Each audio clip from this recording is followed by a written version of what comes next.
Después de todos estos elementos que nos ha dado la mesa, como decíamos, tenemos un tiempo para intervenciones, así que estamos atentas y atentos a quien quiera opinar, hacer una pregunta, un comentario.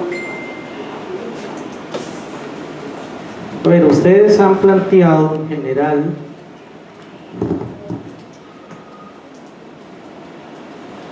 un poco que el triunfo de Trump no necesariamente significa desmontaje de la agenda neoliberal.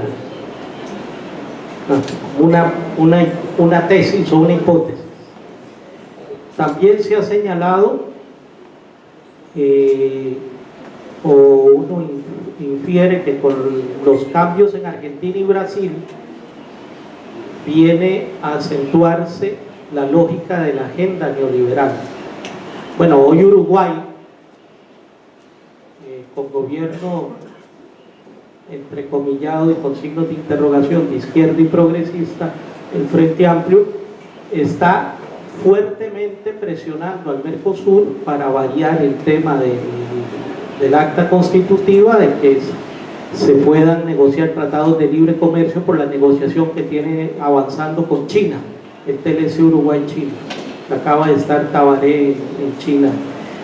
Y Ati nos señalaba el tema de que incluso después de más de una década de gobiernos progresistas, a falta de la profundización de las políticas económicas estructurales, pero principalmente a falta de reformas estructurales de carácter fiscal, la desigualdad no desaparece, puede más o menos revertirse algunas tendencias en pobreza, pero no en desigualdad.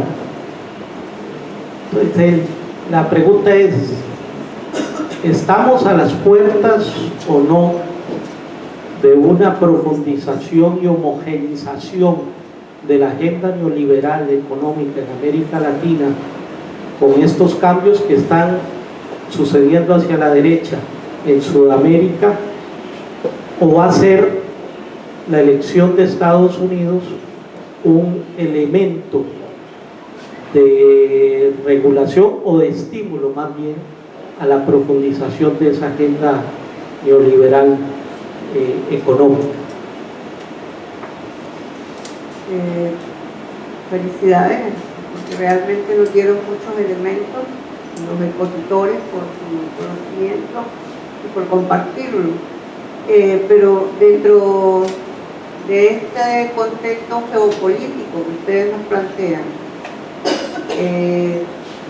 los países mal llamados, dijéramos nosotros, de renta media, que están dentro de todo este proceso de aplicación de una serie de medidas económicas, macroeconómicas, y que en el caso de Centroamérica, por ejemplo, según los datos que ustedes daban, la evidencia que nosotros tenemos, realmente en el caso de Nicaragua hay una recuperación de ese tipo y algo en El Salvador.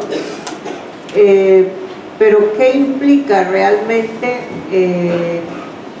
para la población, para la ciudadanía que está migrando a nivel de toda la región?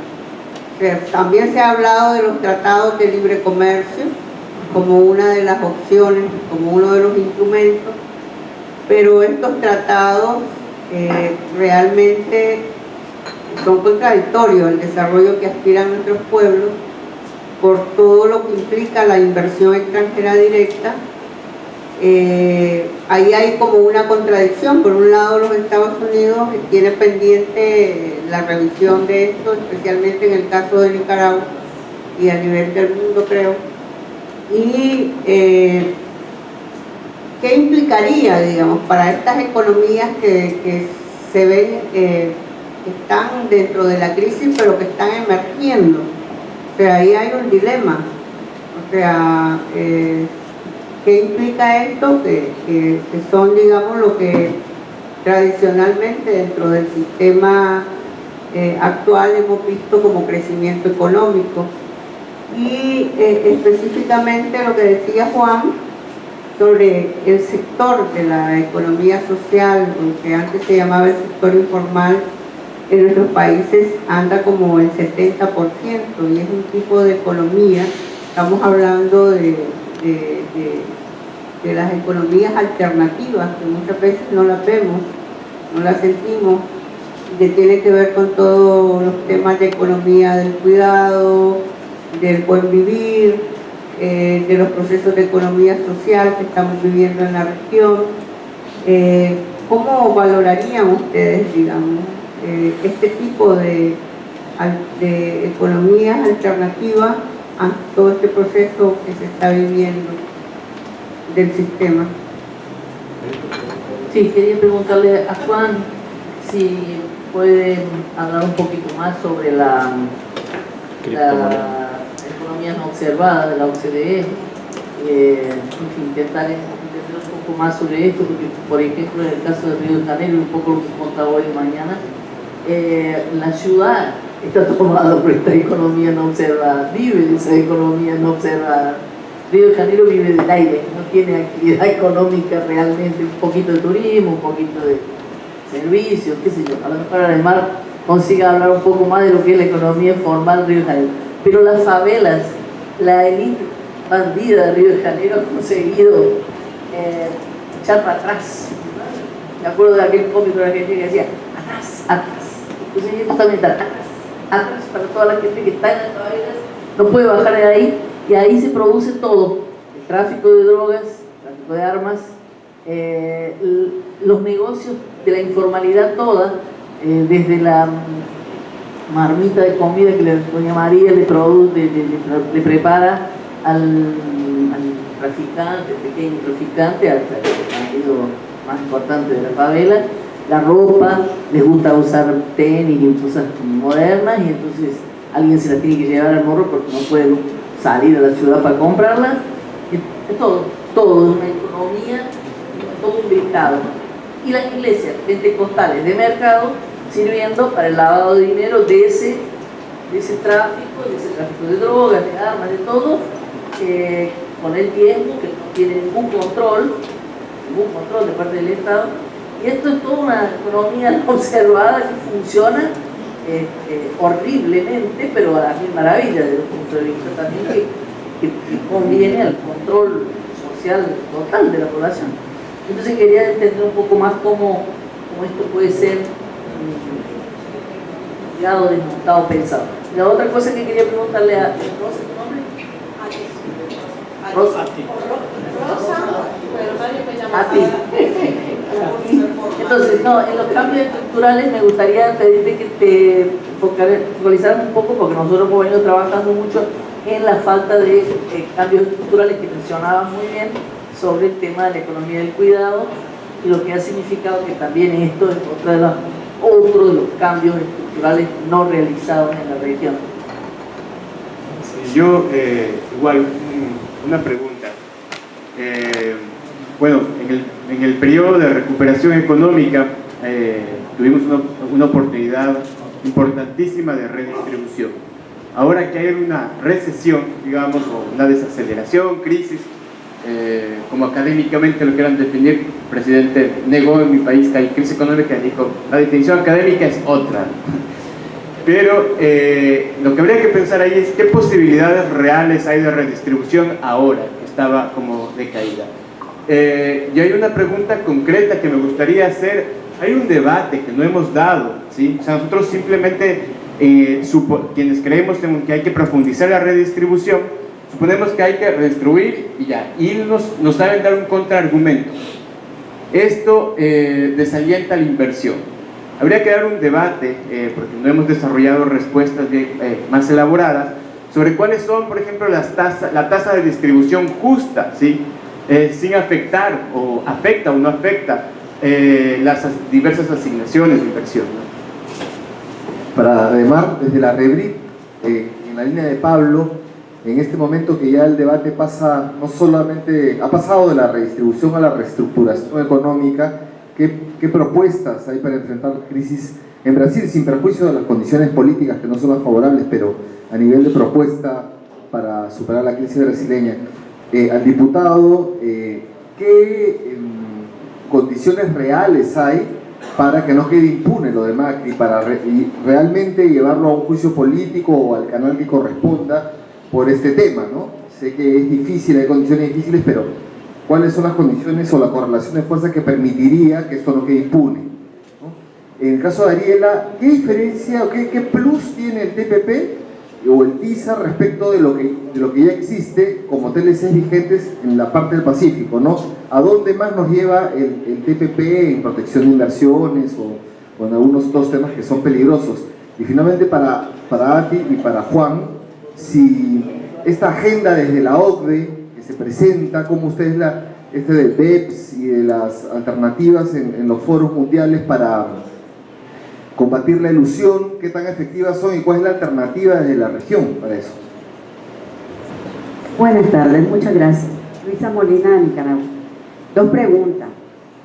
Pues siempre me gusta hacer una relación entre lo económico y lo social, porque realmente si nos quedamos con las cifras que diste tú al comienzo, de crecimiento económico en América Latina, creo que dijiste, o especialmente en Centroamérica, creo que esa es como una información que al final nos termina engañando y nos termina diciendo una cosa que realmente en la realidad no lo es. Primero digo esto porque Nicaragua es un país que ha venido creciendo desde que estaban los gobiernos liberales y estos 10 años de gobierno del señor Ortega también. No obstante, los economistas comprometidos de Nicaragua, los movimientos sociales autónomos y otros economistas internacionales y de cooperación, hemos planteado que ese 6 a 4% que ha crecido Nicaragua no tiene nada que ver con el bienestar de los y las nicaragüenses, especialmente de las mujeres y de los sectores que viven con un nivel de vulnerabilidad, por ejemplo, la costa caribe y los campesinos y las campesinas. Entonces, ¿de qué me sirve a mí? Yo me pregunto, como persona, como mujer que aporto a la economía todos los días, que mi país crezca 6% o 4% si al final del día eso solo sirve para enriquecer, creo que era a los 210 personas nuevos ricos. O sea, eso a mí no me sirve, más bien me está engañando, porque realmente es el discurso que están acuñando los empresarios, las transnacionales, el Fondo Monetario, el Banco Mundial. Entonces, eso a mí realmente me preocupa que estemos dando esa cifra. Me encantó que después aclaraste cómo se ve eso. Por un lado, de nada nos ha servido en estos 10 años ese crecimiento, ni tener un gobierno, ¿cómo es que le llaman ustedes? Que nunca me acuerdo. Un gobierno progresista, si la educación y la salud y la seguridad social en Nicaragua, la seguridad social solamente impacta a 760,000 nicaragüenses de 3, 4 millones que necesitan seguridad social. Por un lado, la educación que antes con los gobiernos neoliberales tenía el 4%, hoy tiene el 2.8%, y si usted valora la efectividad de la aplicación del presupuesto en educación y salud, hay una subejecución. Entonces, a mí me parece que eso es importante. Y por otro lado, también me preocupa el hecho de que no tomemos en cuenta en los análisis económicos el tema del aporte que hacen las familias que viven en el exterior. Por ejemplo, en El Salvador, por ejemplo, en Nicaragua, el PIB de Nicaragua es igualito a las remesas familiares. O sea, Nicaragua no hay explosión social precisamente por la solidaridad familiar. Esa es una de las tesis. No estoy diciendo que yo tenga la verdad absoluta, pero es una de las tesis. Pues muchas gracias. Gracias. Yo simplemente quisiera dar dos elementos para complejizar el asunto de Trump, ¿no? Yo creo que falta mucha reflexión entre nosotros de las características de la nueva etapa del capitalismo mundial. Creo que si no lo entendemos desde allí, no vamos a entender las contradicciones que se están viviendo. Efectivamente, hay una contradicción cada vez más aguda entre generar las condiciones de la reproducción del sistema a nivel global, ¿no? y para eso todos los tratados, la libre circulación de capital, etcétera, etcétera, etcétera, y las condiciones de reproducción a nivel nacional, que pueden aparentemente no importar al gran capital, porque efectivamente este no tiene patria, efectivamente no le importa, pero las condiciones de reproducción y de mantener el poder dependen de las condiciones de reproducción a nivel nacional. Se vota a nivel nacional, ¿no? Entonces, lo que representa Trump, aparte de su locura y de todo lo que podemos decir de él, que bueno, yo creo que lo menos cierto de todo lo que se dice es que está loco, ¿no? Puede ser un genófono y todo lo que ustedes quieran, ¿no?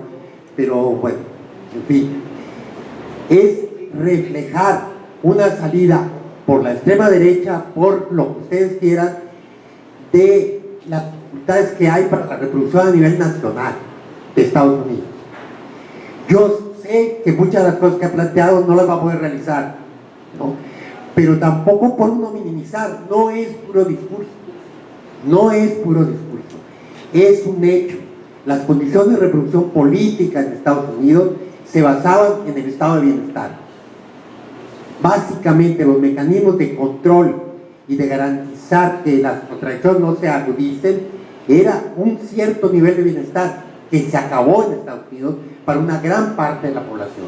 Y eso es lo que está reflejando Trump, con salidas a veces muy poco sustentadas técnicamente, etcétera, etcétera, etcétera, muy poco viables económicamente, pero algo va a pasar de eso, porque está reflejando un problema real de la economía norteamericana, ¿no? Entonces, como muy parcial, simplemente decir no es viable, ¿no? Creo que tenemos que reflexionar mucho más profundamente eso, ¿no? Eso es básicamente lo que quería comentar. Gracias, Alberto. Ramiro, Ramiro está al lado tuyo. Sí, estamos...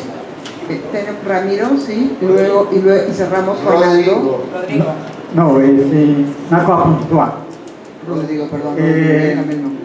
No, lo primero sea saludar el panel, me parece que hay una serie de planteamientos muy buenos, pero por supuesto hay en el ambiente queda una situación como de hay crisis bastante fuerte, un poco en términos de salidas, un poco cuáles antes aquí planteó una persona de qué formas se inician como propuestas de salidas Acerca el micro, por favor. a esa crisis.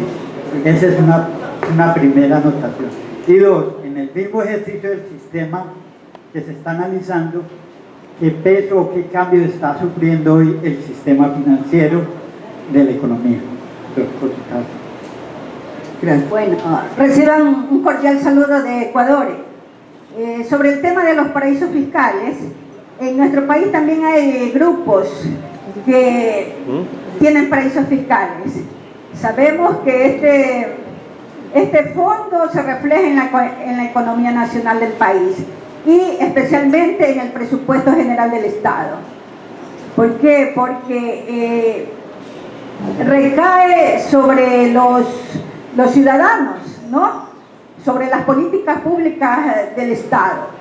En ese caso, como en febrero van a ser las elecciones del año que viene, ya hay muchos candidatos que participan en esto de los paraísos fiscales, que están inscritos para ser candidatos y llegar al poder, ¿no?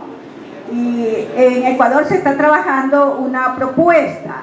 El día de las elecciones se va a incorporar una pregunta, que si este candidato gana y tiene paraíso fiscal, lo tendrá que dentro de un año, en un plazo de un año, volver al país, regresar al país, o si no deja el puesto que fue dado por elección popular. Y esto ya anteriormente se están aplicando con algunos gobiernos seccionales, ¿no? Ha habido hechos de corrupciones y la misma población que lo puso en el puesto y ha pedido el puesto. Se han dado en muchos municipios del Ecuador, ¿no? Se ha hecho renovación por el caso de corrupción, ¿no? Eso se está trabajando en Ecuador y en las elecciones se va a agregar esta pregunta para que la población también decida porque principalmente la mayoría es la más afectada. Gracias. Bueno, buenas tardes. Yo quería hacer una reflexión uniendo un poco la mesa de esta mañana con la mesa de ahora y la última descripción que hizo Rosa. Creo que ya después de todo el panorama económico, la última descripción de Rosa fue demoledora para la visión, digamos, de recuperación que podemos tener en materia de movimientos populares en América Latina, con todas estas concepciones que se miden respecto de lo que hoy piensa la gente de la democracia, ¿no? Y esta mañana había un debate allí insinuado entre el compañero peruano y la compañera, no sé dónde era, que respecto de si había que volver, si se podía sostener la democracia, una democracia que conviva con el neoliberalismo, o si había que volver a la lucha armada. El compañero de Perú justamente era el que argumentaba que ya, primero, estamos viejos para la lucha armada, segundo, no nos dio resultado, ni siquiera en Nicaragua. Nosotros tenemos compañeros que han participado en la lucha armada de Nicaragua y es triste que hoy nos estén contando esto que fue el resultado de, digamos, de ese enorme esfuerzo revolucionario. La reflexión es: quedan pocos países en América Latina que todavía no han sido alcanzados por la mano del golpe imperial, entre ellos Bolivia, entre ellos Ecuador, Venezuela, que está resistiendo, y bueno, y algunos otros de Centroamérica. Y la reflexión sería: cuidémoslo aquellos que están adentro, por más debilidades, por más falencias que tengamos en nuestros gobiernos, cuando un gobierno popular cae, como nos ha pasado a nosotros hace un año, como les pasó a Brasil hace pocos meses, la recuperación de esos gobiernos populares nos va a llevar mucho tiempo, nos va a llevar mucha lucha, mucho sacrificio, mucho esfuerzo. Entonces, digo, compañeros de América Latina, tratemos de defender hoy a estos gobiernos que están resistiendo, que están dando el ejemplo y que son el faro y la luz para que los demás podamos volver a recuperar. Nada más. Gracias. Primero que todo, agradecer el panel. En verdad nos ha ofrecido una perspectiva muy interesante y quería hacer dos preguntas. La primera: si es posible en los trabajos que se han realizado visibilizar el impacto de toda esta actividad económica en el medio ambiente, en especial porque la mayoría de las luchas que se están dando contra el extractivismo están guiadas por el derecho al agua o el derecho a la biodiversidad, y que resultan muy sensibles en las poblaciones locales que se deciden a enfrentar, digamos, un poco el sistema, basados en el hecho de que la búsqueda de su bienestar está ligado al hecho de que el medio ambiente se conserve. Y lo segundo está referido al sector poblacional.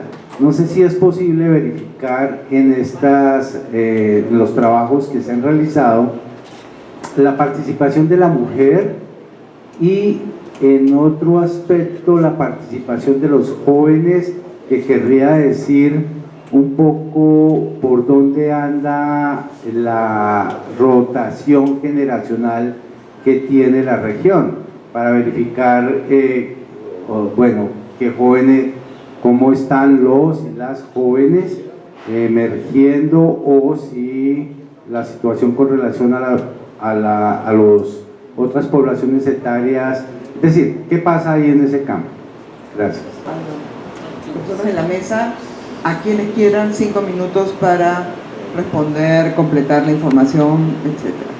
¿Quién quiere usar su tiempo? Estamos en orden.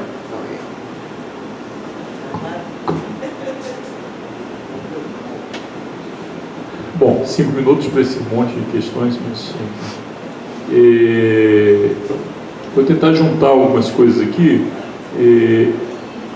Uma é que como eu falei no começo, eu acho que isso é um pouco a pergunta do Jorge, a respeito de uma resposta progressista, né, na América Latina. Eu acho que toda a formulação que você teve foi uma formulação para a primeira década desse século. Ou seja, as políticas que estão pensadas, tanto nos países que se beneficiaram do ciclo de commodities, que era se apropriar um pouco da renda dessas commodities e fazer políticas sociais, quanto dos países que basearam isso em algum tipo de apropriação por impostos. No caso do Brasil, a gente sabe, o movimento de aumento do salário mínimo, por exemplo, de aumento da renda dos pobres, exatamente por uma característica complicada do sistema tributário brasileiro, ou seja, o sistema tributário brasileiro é profundamente regressivo. Os pobres pagam mais impostos que os ricos. À medida que você cresceu a renda dos mais pobres, você gerou um crescimento da arrecadação maior do que o crescimento do PIB. Né? E com isso você financiou políticas para os próprios pobres. Isso se esgotou, essa possibilidade se esgotou. Né? Então, você não tem, do ponto de vista dos progressistas, pensado o que fazer para frente. Porque se a gente começar a discutir aqui entre nós, a gente vai ver que todas as discussões que a gente vai fazer sobre comércio, sobre desenvolvimento, se referem, na verdade, aos padrões da primeira década desse século. Então, um processo que já passou. E a própria direita agora começa a colocar essas respostas. É uma coisa de ensaio. Se você pegar, por exemplo, a Argentina, onde o governo Macri ele já recuou de algumas das suas medidas, o efeito imediato foi um aumento enorme dos miseráveis, dos mais pobres, houve um aumento da questão de reajustes de tarifas, teve que recuar parcialmente. Então, e no próprio Brasil começa a acontecer isso. Você tem uma reação que é cada vez mais forte. Quem está acompanhando a situação de alguns estados, o Rio de Janeiro hoje está conflagrado. Tem uma quase invasão da Assembleia Legislativa do Rio de Janeiro, em função da discussão de ajuste. Então eu acho que, digamos, você tem uma questão que é essa, de você não ter pensado alternativas nesse novo quadro. Isso vai ser um esforço que você vai ter que fazer. Você vai ter que fazer 3 movimentos ao mesmo tempo, que alguns diriam aqui no Brasil a expressão, temos que consertar o carro em movimento. Refletir, que é um pouco o que o Alberto está colocando, refletir sobre essa situação, resistir às propostas que vêm do outro lado e formular propostas diferentes. Então eu acho que essa é uma tarefa complicadíssima. Por outro lado, para quem perguntou aí sobre respostas imediatas para a crise, lendo do lado otimista, nós vamos ter tempo para dar essa resposta, porque eu acho que vai ser uma crise de longo curso. Ou seja, os pessimistas vão, você está dizendo que a crise vai ser longa, eu acho que a crise vai ser longa. Agora, os otimistas podem ler, bom, mas pelo menos vamos ter muito tempo para preparar uma resposta, que não é uma resposta imediata, a resistência vai ser mais imediata, mas eu acho que você não vai ter uma crise curta, você está tendo uma crise que é um esgotamento de um padrão que vigorou durante bastante tempo, que agora isso está se dando no meio de uma série de alterações. O que acontece? Mundo financiarizado e cada vez mais financiarizado, toda a discussão de uma nova revolução tecnológica, não tem mais trabalhadores nas fábricas, bom, enfim, uma modificação gigantesca das condições de produção que estavam prevalecentes até aqui. Então, isso não é simples de resolver. Alguém perguntou sobre a questão de redistribuição com crescimento e redistribuição com crise. O problema de fazer redistribuição com crise é que aí, ao invés de você fazer uma disputa em torno de quem se apropria mais rapidamente dos ganhos do crescimento, você tem que fazer uma disputa de retirar de alguns para dar para outros. Aí a discussão é muito mais dura. E eu queria fazer mais 2 comentários rápidos. Eu sei que a Ana vai ficar chateada comigo por causa do tempo, mas uma é sobre a pergunta bem clara que o Carlos fez sobre a crise brasileira. Bom, de novo, eu acho que não vai ser uma solução simples. A crise econômica está bastante conectada com a crise política, portanto, essa saída vai ter que ser uma saída que resolva também a crise política, o que não é fácil, não é? E, por outro lado, embora esse governo aparentemente não vá ter vida longa também, não é? A capacidade dele de fazer estrago parece grande, não é? Então, por exemplo, se aprovada essa proposta de emenda constitucional de controle de gastos públicos, um pouco que foi apresentado pela manhã, significa que a principal alternativa que você tem para uma recuperação mais rápida, que é o aumento do gasto público, vai ficar inviabilizada durante muito tempo. Ou seja, você, pela discussão da emenda constitucional que limita os gastos públicos, você vai fechar uma possibilidade de um instrumento que é talvez o único que você tenha para uma recuperação mais rápida da economia. E isso vai, obviamente, estender a crise. E se você olhar para buscar capitais internacionais, esses capitais internacionais não vão vir tão cedo. Ontem tinha alguns vazamentos de reuniões de agências de risco com o Banco Central e o Ministério da Fazenda do Brasil, que as agências de risco disseram: nenhuma chance de mudar a situação do Brasil antes que você tenha eleições no país. Ou seja, as próprias agências de risco estão dizendo 2 anos é o mínimo que você vai ter para mudar de alguma forma essas avaliações, que é o que permitiria, digamos, a entrada de algum capital de fundos que se orientam por essas agências. E vou fazer só mais um comentário, eu ia fazer 2, mas vou fazer um só, que é a respeito dos Estados Unidos. Você imagina se você tivesse num debate eleitoral com um candidato progressista, o Pedro fosse o principal assessor econômico do candidato progressista, e ele chegasse e dissesse assim: eu vou reduzir impostos e fazer um grande programa de obras públicas. E aí, toda a grande imprensa brasileira que vai estar na primeira fila vai fazer: mas como você vai financiar esse grande programa de obras públicas? Se você vai, do outro lado, reduzir os impostos. Com que dinheiro você vai fazer isso? Ninguém fez essa pergunta ao Trump. Vocês repararam? Ninguém fez a pergunta. A direita nunca recebe essa pergunta pela frente para responder. Com que dinheiro ele vai financiar um grande programa de obras públicas se ele, do outro lado, vai rebaixar impostos? Então, assim como, digamos, em outros momentos, lá atrás o Reagan fez a mesma coisa e jogou o país numa dívida gigantesca que só foi reduzir lá na gestão do Clinton, o marido que perdeu agora. Então, eu acho que a direita tem algumas facilidades que normalmente a esquerda não tem para tocar algumas políticas. Uma delas é essa de déficit público. Ninguém questiona a direita a questão de déficit público, não? E essa pergunta vem de imediato para a esquerda, quando você ameaça fazer algum tipo de programa de gastos, de elevação de gastos, imediatamente você tem que justificar de onde que vem o dinheiro. Eu acho que essa é uma questão interessante e alguém que falou do Trump me motivou a fazer esse comentário. Obrigado. Bueno, voy a empezar respondiendo a la pregunta de Carlos. ¿Cuáles son los nuevos elementos que tienen los TPP con relación a los tratados de libre comercio suscritos por varios países latinoamericanos? En realidad, la esencia de los tratados de libre comercio rigen la lógica de los TPP. Los TPP simplemente esclarecen algunos puntos, por ejemplo, con el tema de los biomedicamentos. En el Tratado de Libre Comercio que firmó el Perú con Estados Unidos, se habla de productos farmacéuticos. El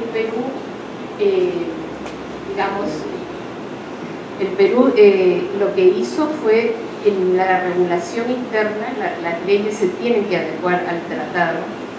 Lo que hizo fue simplemente incluir a los medicamentos químicos, pero no a los biomedicamentos, porque el Tratado de Libre Comercio estaba de forma ambigua. Lo que hace el TPP es hacer explícito, se trata de ampliar los datos de prueba, que en la práctica implica un aumento de las patentes que encarecen los productos genéricos, hablan de medicamentos químicos y biológicos. Entonces, bueno, esa es una cosa que agrega el TTP. Otra de las cosas es que fortalece la competencia, la libre competencia entre empresas miembros del TPP y las empresas que son estatales, no a la asistencia comercial, entonces deben competir en igualdad de condiciones. Hay un capítulo en el TPP nuevo que habla específicamente sobre eso, o sea, hace el tema más explícito, pero eso también estaba mencionado en el TLC. Y otro tema que también lo hace muy explícito es el tema de la economía, de la economía digital, el tema de los derechos, de proteger los derechos de autor. ¿Qué es lo que se hace? A los portadores de servicios de Internet se les atribuye poderes judiciales. Por ejemplo, si hay alguien que reclama que su derecho de autor ha sido violado, entonces el proveedor de servicios de Internet debe bajar el contenido inmediatamente, sin que medie una acción judicial para ello, como es ahora. Con eso lo que se hace es restringir la libertad de expresión. Esto está muy claro en los TPPs. En los TLC está mencionado, pero queda ambiguo, entonces cada país legisla internamente y claro, cada país ve su conveniencia. En el TPP estos tres temas son más difíciles. En cuanto al TISA, el Tratado Internacional de Comercio y de Servicios, absolutamente todo lo que se está negociando allí está incluido en el TLC. Por eso es que en América Latina, de los países, está la Unión Europea, Estados Unidos, Australia, pero de América Latina están Perú, Chile, Colombia, México, porque no tienen nada que negociar. Ya está Uruguay, está Paraguay, que estaba discutiendo si salía o si no salía, y estaba Uruguay también, que en 2015 por presión, por presión de académicos, salió de las negociaciones. Entonces, retomo ahora la pregunta de Jorge. Sí. Sobre Uruguay, hiciste mención a la visita de Tabaré Vázquez a China y a la firma de un probable TLC de Uruguay con China. Yo la verdad es que no creo que sea probable esto.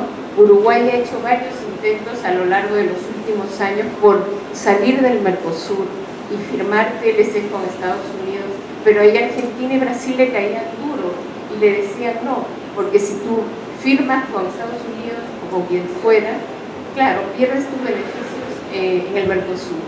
Entonces, pienso que eso no es posible, y la prueba de que Uruguay haya salido de las negociaciones del TISA es una muestra de ello. Por otro lado, si la agenda, si todo lo que mencioné sobre Trump iba a profundizar la agenda neoliberal, yo diría que sí se va a profundizar la agenda neoliberal. Creo que Macri, Argentina, el gobierno argentino, está intentando acercarse a la Alianza del Pacífico. De hecho, participa en las cumbres presidenciales como país observador. Está invitado a la PEC ahora y va a ir en manifestación que tiene lugar en Lima. Entonces, sí hay un interés de Argentina.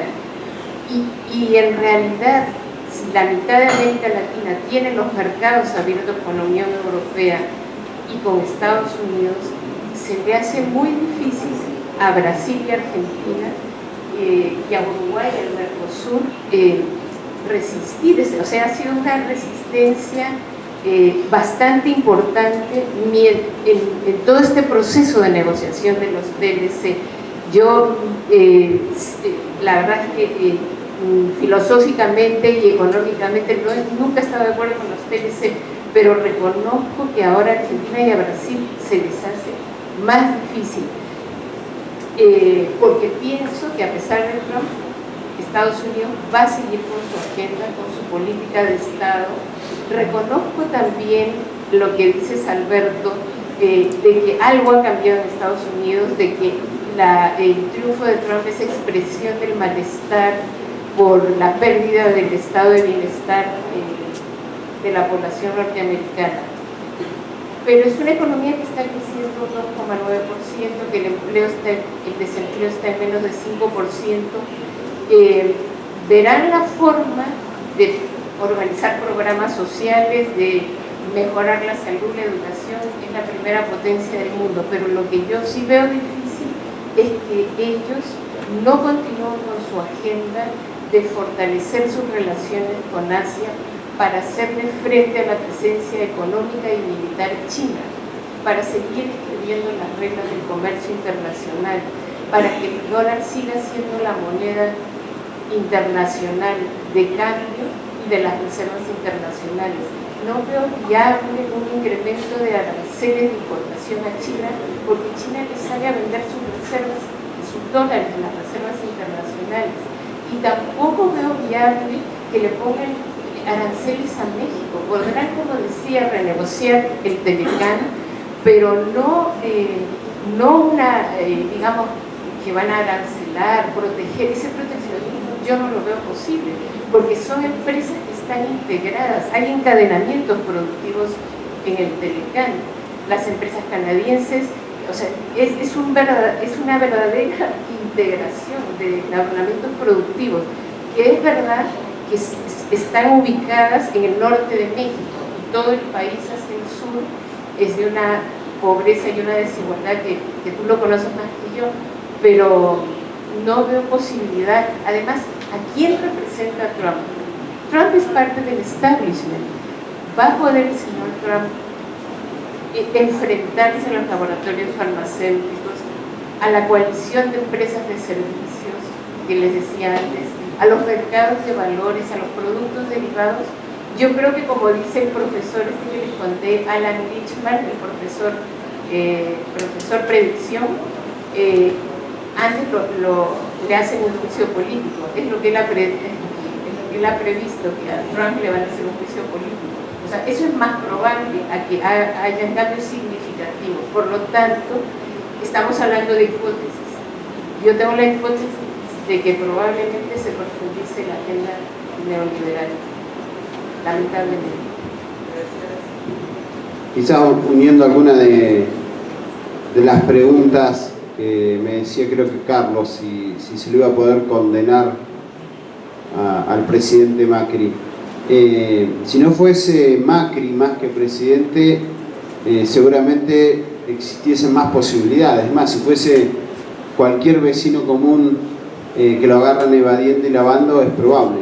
Y cuando digo común me refiero no a su calidad de presidente, sino a su calidad de empresario con un poder importante. Entonces ahí me parece que va más allá de una definición que tiene que tomar la justicia, si se va a animar en este periodo a avanzar con respecto a esa causa. Me parece que hay elementos suficientes en la causa, pero quizás, como muchas veces ha hecho la justicia, va a esperar que no sea más presidente o va a ir midiendo a ver cómo va su gestión.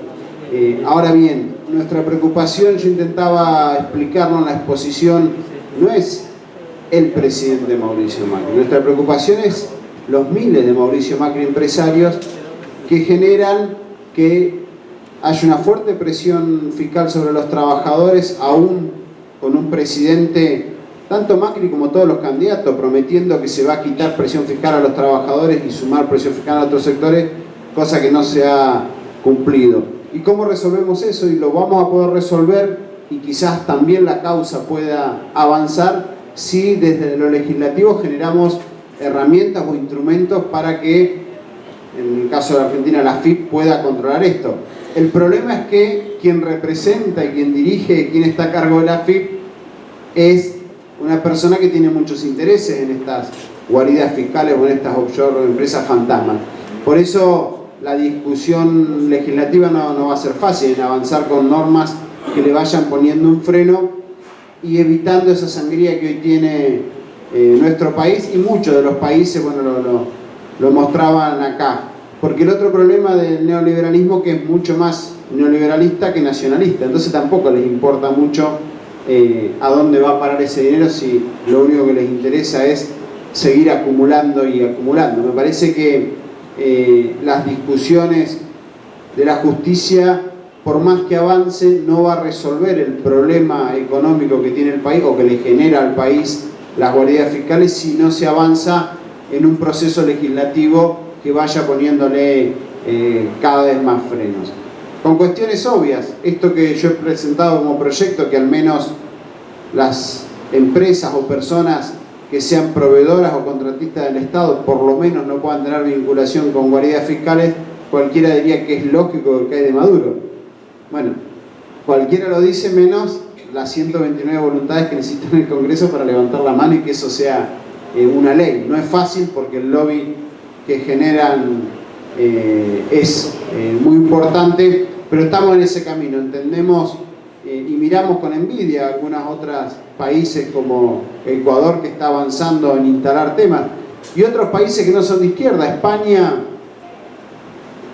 ha definido que aquel funcionario que tenga o haya tenido en los últimos 3 años relación con guardias fiscales tiene que renunciar o no estar en el gobierno, y no es un gobierno de izquierda, y sin embargo ha avanzado y nosotros estamos intentando de imitar ese tipo de medidas por lo que significan las guardias fiscales, por lo que significan los números. Nosotros hemos votado lamentablemente cuando le preguntamos y le proponemos formalmente al gobierno de Argentina medidas para la AFIP para que pueda controlar esto. La respuesta formal y oficial del gobierno fue un proyecto de blanqueo de capitales.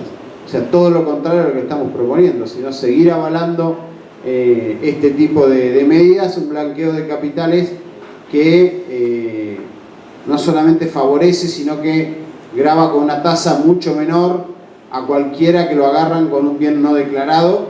Ahora, si es un capital que tenés afuera sin declarar en la guardia fiscal y lo traes, tributás mucho menos de lo que tributaría cualquier vecino que la AFIP lo encuentra con un bien sin declarar, ni hablar todo el proceso, la ley penal tributaria, ver hacia atrás 5 años para atrás bienes personales, es todo un proceso que le cobraría mucho más que a cualquiera que haya tenido una guardia fiscal y ahora no solamente lo declare, sino que además le permiten declararlo sin repatriarlo. O sea, simplemente con decirlo tengo, entra en el blanqueo y ni siquiera se le pone la obligación de repatriarlo. Esto es lo que se ha votado, ya es ley en la Argentina como respuesta formal a los intentos de legislar para ponerle frenos a las guaridas fiscales. Pero bueno, es propio de un presidente que representa eso, lo representa en su fuero personal y familiar, porque hoy, como les mostraba, son muchas las sociedades que tiene creada su familia, lo representa en su fuero político, son muchos los funcionarios involucrados también que eran asociados a Mossack Fonseca, que figuran en Panama Papers, lo representa su entorno de amistades y entorno de empresariado, con lo cual no va a ser una discusión fácil, pero también me parece que esa discusión la tenemos que dar, tenemos que copiar los ejemplos de Ecuador y tenemos que ir viendo cómo legislativamente en cada uno de los países y en cada una de las jurisdicciones podemos avanzar en el mismo sentido, porque repito, la sangría en términos económicos que tiene cada uno de estos países es muy grande y que después se traslada en presión fiscal a los, como decían recién acá el amigo, terminan pagando siempre más impuestos los que menos tienen. Digo, bueno, esto es una medida. Si logramos ponerle un freno, quizás en la discusión presupuestaria del año siguiente, por lo menos se le va a poder dar un respiro a los que menos tienen, que esos religiosamente son los que pagan los impuestos. Y para terminar, cuento un caso que es tragicómico. La empresa que recauda los impuestos de la Argentina, donde el jubilado que cobraba con muy poquito, con mucho esfuerzo, pero podía pagar sus impuestos y se sacrificaba, iba y alcanzaba a pagar los impuestos. Esa empresa donde pagaba el impuesto, que era pago fácil, era la herramienta que utilizaba la familia del presidente para vivir. O sea, la que cobraba impuestos, esa empresa era la que no tributaba. Bueno, esto son cuestiones que ese daño ojalá no siga pasando. Bueno, quiero empezar con la pregunta de Carlos, que me da pie para continuar con otras preguntas. Mi visión sobre lo que está haciendo la OCDE, que la anticipé un poco en lo que expuse al principio, es que están ordenando la red de guaridas y en alguna medida le están lavando la cara a la red de guaridas fiscales. Por eso esto le da malas noticias a Darío. Si él convence a los diputados que firmen esa ley, el problema es que no hay lista de guaridas fiscales en la Argentina. Entonces la ley tendría que incluir una nueva lista de guaridas fiscales, pero eso iría en contra de lo que está diciendo la OCDE, que es básicamente que no hay más guaridas fiscales. Porque ahora son todos muy cooperadores y son gente que está firmando tratados para intercambiar lo que en realidad teóricamente ni siquiera tienen, porque ni le preguntan al que va a abrir una empresa quién es ni de dónde viene. Y para eso uno podría decir, no tengo cómo preguntarle porque esta empresa de Singapur, yo veo que viene de algún modo blanca y esa a su vez viene de Caimán, que a su vez viene de Panamá y es toda una red. Entonces, el problema que tenemos con OCDE es que, como dije hoy, acá estamos discutiendo poder es dinero, financiación, y como dijo él, alguien tiene que pagar las obras públicas que no van a pagar la reducción de impuestos, y eso va a ser los flujos de fondos que entren de todo el sur y de parte del norte, que ya se está metiendo adentro del sur, y tiene los mismos problemas que nosotros, y de ahí va a venir ese dinero. Entonces la red de guardias fiscales, la OCDE no la va a combatir porque está nutriendo a los mismos que mandan adentro de la OCDE, de modo directo por intereses directos de un país o de modo indirecto por intereses de grandes grupos empresarios que tienen a veces una facturación más alta que la de muchos de nuestros países. Pero volviendo a algo que dijo Luisa, que es el tema de ¿para qué seguimos midiendo con el PBI el bienestar de un país? Si un país crece al 8 o 10% por año, no hay ninguna garantía, aunque lo haga por 10 años, de que su población va a estar mejor. Entonces dejemos de usar ese invento de los economistas, y hago mea culpa porque soy economista. El PBI es un engaño, es como los promedios. Entonces, cuando dicen que una persona que tiene la cabeza en un horno y las piernas en una heladera, en promedio, está en una buena temperatura, el PBI es lo mismo. El PBI per cápita es una mentira. No lo usemos más porque es mentira. Y el PBI total también es una mentira. Entonces, inventemos medidas nuevas para medir el bienestar de la gente. Aún el coeficiente de Gini, que es muy difícil de entender para la gente y muy difícil de calcular, porque además están tergiversadas las estadísticas, es complicado. Hay otras formas, busquémoslas. Yo soy economista, así que me formaron en gran medida para no entender otra cosa que no sea el PBI. Y se encargaron de que no sepa mucha sociología, porque si no se me iba a complicar para ser liberal, que es lo que me trataban de enseñar. Entonces digo, enseñémosle sociología a los economistas y ayudémoslo a encontrar indicadores de bienestar, porque el PBI no lo es. Y es una mentira muy fácil de utilizar. Yo trato de contarles cosas que no van a ver en ninguna publicación ni en ningún libro. Tan mentira es que en los últimos tiempos, después de la crisis, lo que se hizo en Europa es empezar a tratar de medir en el PBI cosas ilegales, pero que no tienen por qué estar fuera del PBI. Y ustedes miran cómo. La prostitución y el narcotráfico deben estar adentro del PBI. Eso está en la Convención Internacional que definió cómo se mide el PBI hace muchos años en la ONU y demás. ¿Y saben cuál es la base para decir qué entra y qué no entra? Si hay voluntad de las partes, si hay un mercado libre, porque esta es una economía de libre mercado. Entonces, si la prostituta, el que la contrata, le pagó y ella voluntariamente le vendió sus servicios, adentro del PBI. Si el narcotraficante le vendió y el otro le pagó, adentro del PBI. Lo que dicen las discusiones sobre esta inclusión es: nosotros sabemos que lo ilegal y lo legal es coyuntural. En algunos países es ilegal la marihuana y en otros no. En algunos países es ilegal la prostitución y en otros no. Entonces, la medida es el libre mercado. Así totalmente desquiciado es el PBI, porque esas mismas países que meten en el PBI la medición de la prostitución y del narcotráfico lo van a ir a combatir de todas las maneras que pueden y lo van a exagerar si es posible para subir su PBI y para tener más armas para combatirlo y para meterse en los países de Latinoamérica que lo producen. Perdonen que me ponga un poco exclusivo y rápido le pido perdón a la traductora. Bueno, volviendo a lo que dijo Arroyo del tema del estado de bienestar. Yo hace poquito escribía que el estado de bienestar lamentablemente duró 100 años y fue muy bien, pero está en un periodo de muerte, se está muriendo. el Estado articulaba entre empresas industriales, trabajadores y pobres, y los ricos y los dueños de esas empresas para redistribuir. Eso lamentablemente ha sido cooptado, el Estado ha sido cooptado y el poder de fuego que tiene hoy comparado con las grandes multinacionales es inferior. Excepto grandes países que aún cuando son grandes países como Estados Unidos pierden esa guerra. La guerra contra las multinacionales la pierden y son a veces el Estado de Estados Unidos es un aliado de esas multinacionales que juegan en la misma mesa y no desde arriba. Entonces digo, empecemos a pensar el nuevo estado de bienestar que no va a estar mayormente articulado desde el Estado Nacional.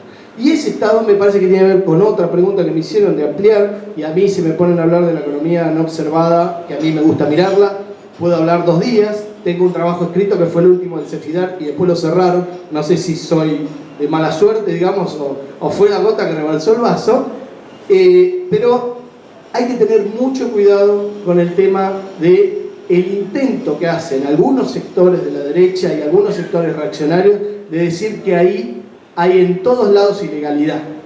La ilegalidad es una discusión muy profunda, filosófica, social y demás, y hay que tener cuidado con eso que decías de la Iglesia.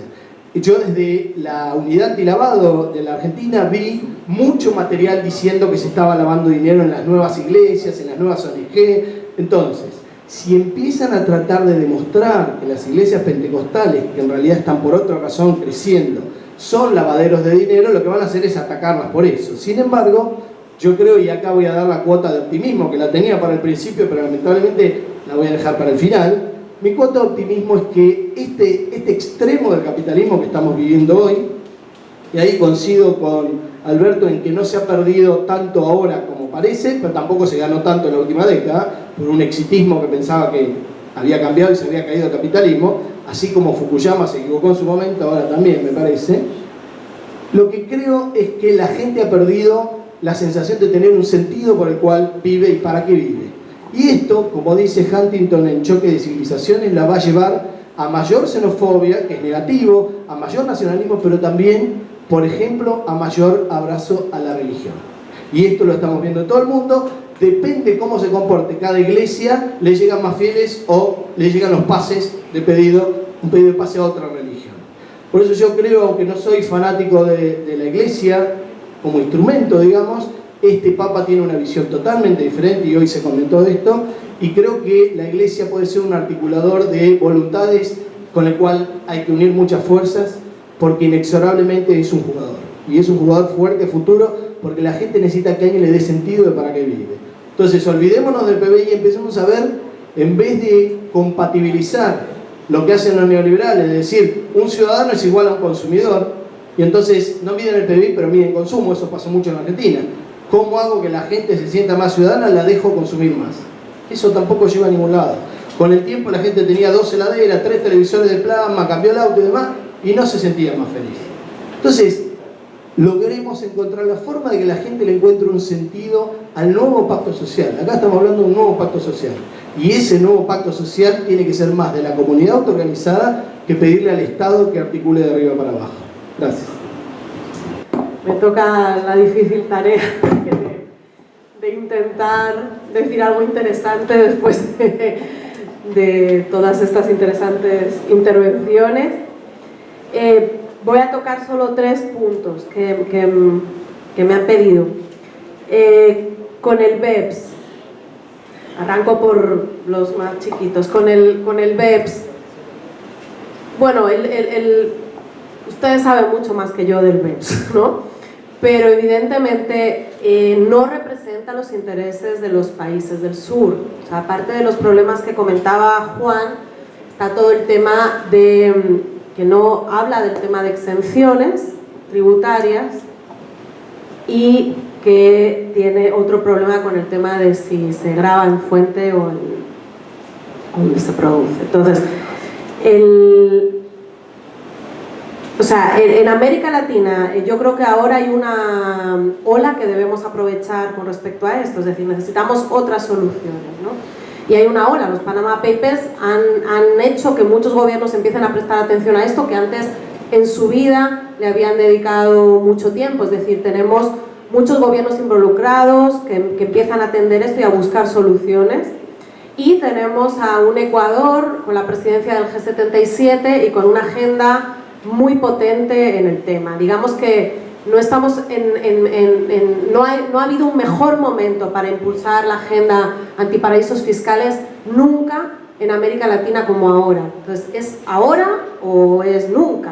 Además de que los Panama Papers han hecho que gobiernos de derecha, o sea, de diferentes signos, se hayan sentido atacados por esto y en un momento de crisis en el que necesitan dinero. Entonces, creo que se dan muchos factores que deberían, o se empuja ahora esta agenda, o ya creo que poco más puede ocurrir para facilitar un cambio. Entonces es la hora de unir fuerzas y seguir presionando para que los gobiernos de la región lleguen al menos a algunos acuerdos para frenar todo el tema de paraísos y tributación a nivel internacional, pero también todo el tema de exenciones fiscales. Creo que es el momento de colocarlo y ponerlo en la agenda al mismo nivel, ¿no?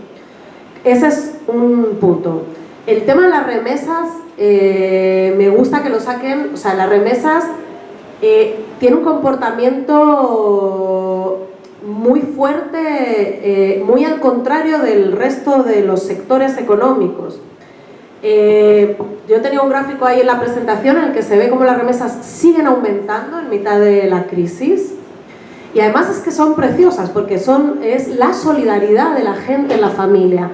Y de hecho, yo una vez, no tengo este estudio para toda América Latina, pero hicimos un estudio para Dominicana y era el único sector que aportaba al PIB fuertemente y que se redistribuía territorialmente de forma natural, sin ninguna intervención estatal. O sea, tú veías todos los otros sectores impulsados por el Estado tienen localización territorial muy potente, ¿no? El turismo, mientras que las remesas se distribuían en las provincias pobres. O sea, era como, parecía realmente esa mano invisible bondadosa que se redistribuía de forma natural y que se produce sin ninguna intervención. Entonces creo que es un fenómeno al que le deberíamos dedicar más estudio, ¿no? Porque habla muy bien de las redes de solidaridad y un poco en la línea que tú estabas planteando de cómo hay soluciones autónomas sin intervención estatal que a veces ayudan realmente a bandear problemas sociales.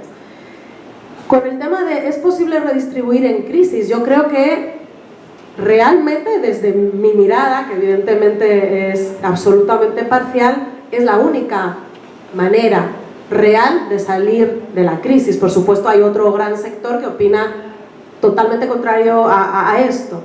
Y por eso creo que la salida debemos empezar no es técnica, es política. Entonces,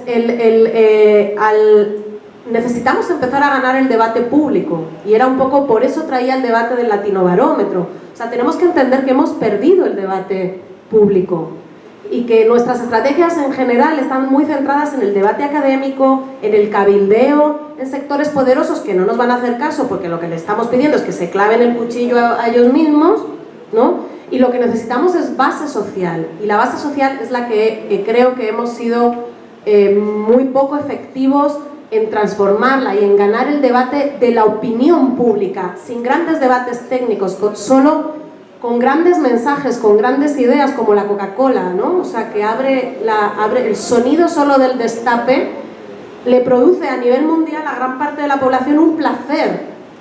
Más allá de cualquier debate técnico, necesitamos mecanismos de publicitar y de vender nuestros valores y nuestras ideas de mejor manera, ¿no? Porque si no, no va a haber manera. Y sin esa base social es imposible las reformas que necesitamos, porque las reformas que necesitamos son radicales. Necesitamos un cambio de modelo, es decir, y este cambio de modelo pasa por dejar de atraer a como dé lugar la inversión extranjera directa, por redirigir los privilegios fiscales, no eliminarlos, pero redirigirlos, por ejemplo, al sector informal, que es el que produce el empleo. O sea, ¿por qué seguimos dándole privilegios fiscales a sectores que dañan el medio ambiente, que no producen empleo suficiente ni de calidad, y que les perdonamos y nos bajamos los pantalones cada uno más, ¿no? Para atraer que vengan? Entonces, hay que redirigir esos privilegios fiscales, por ejemplo, al sector informal, para hacerlo más productivo, para conseguir que genere un empleo de mejor calidad. O sea, pero eso es una lucha de poder. La economía de cuidado es parte del cambio de modelo que tenemos que hacer. Es decir, el modelo de desarrollo, un modelo de desarrollo que no entienda que lo que a cada uno de nosotros nos hace feliz la vida, en su gran mayoría, es el cuidado. En tu día a día, si tú piensas qué te alegra el día y qué te hace feliz en el día, de las 10 primeras cosas, 8 están relacionadas con la economía de cuidado. Y por lo tanto caen mayoritariamente en los hombros de las mujeres. Y encima nos dicen que eso es amor, ¿no? Y sí, es amor, pero vamos a repartir el amor entre los hombros de las mujeres y los hombres y el Estado. Porque que no haya niños, los niños, que haya un 30% de escolarización de niños antes de preescolar, que los niños no tengan dónde dejarlos, hace que las mujeres estén mayoritariamente en empleos informales, aunque estén más formadas. ¿Por qué? Porque tienen que tener tiempo para cuidar a los niños, que no coticen al sistema de seguridad social y que no tengan pensiones y que cobren menos. ¿Por qué? Porque cargan con el amor de la sociedad. Entonces, esto es parte del cambio de modelo que hay que impulsar. Y estos cambios son radicales y tienen perdedores. Y para que son perdedores poderosos. Entonces, la única manera de que estos perdedores les ganemos la batalla para que empiecen a perder ellos, somos el único lugar en el que hemos reducido la desigualdad sin afectar a los poderosos. O sea, en América Latina hemos reducido la desigualdad y no hemos tocado a los poderosos. O sea, entonces, tocarlos de verdad necesita una base social política amplia. Y eso creo que es en lo que tenemos que centrar gran parte de nuestras estrategias. Cómo podemos comunicar mejor y transformar esos datos que nos daba el Latinobarómetro para conseguir tener una base social que permita la creación de opciones políticas que tengan opción de poder y que sean capaces de sí tocar los intereses de estos pocos para garantizar los derechos de todos y de todas, ¿no? Gracias. Me ha encantado el final de a ti. Bueno, ustedes se quedan aquí, yo llamo a Hernán Cortés y vienen las presentaciones de la tienda.